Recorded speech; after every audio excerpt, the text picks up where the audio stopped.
Bilamizki, har davlatning qaysidir pozitsiyasi juda ham kuchli darajada bo'lgan. Misol uchun Italiyaning himoyasi. Keling, hozir mana shu variantlarni birma-bir solishtiramizda, bitta jamoaga har bir pozitsiyada eng kuchli futbolchilar yetishtirib chiqargan davlat vakillarini joylashtiramiz. Kanalimga obuna bo'lib qo'ying, bu futbolga oid eng yaxshi sahifalardan biri. Unda boshladik.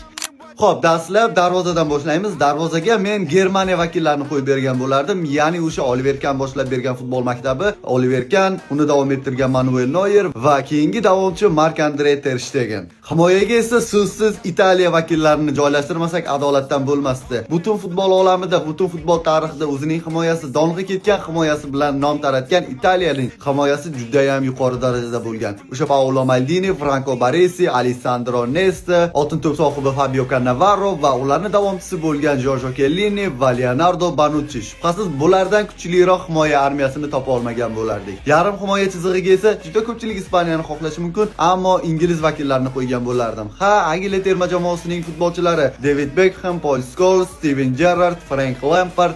Nega ingliz vakillarini joylashtirdim bilasizmi? Ispan futbolchilari o'sha Xavi, Iniesta, Busquets bitta tizimda rivojlanganligi uchun ham ular dahshatli darajaga chiqa olgan. Ularning darajasiga, saviyasiga umuman gapsiz bo'lish mumkin emas. Ammo yuqorida aytib o'tganim ingliz futbolchilari har xil jamoalarda, har xil tizim, har xil taktikalarda o'ynab, har xil taktikalarda tarbiya topib dahshatli darajaga chiqa olgan. Shunday ekan men ularni ustunroq qo'ya ko'rdim.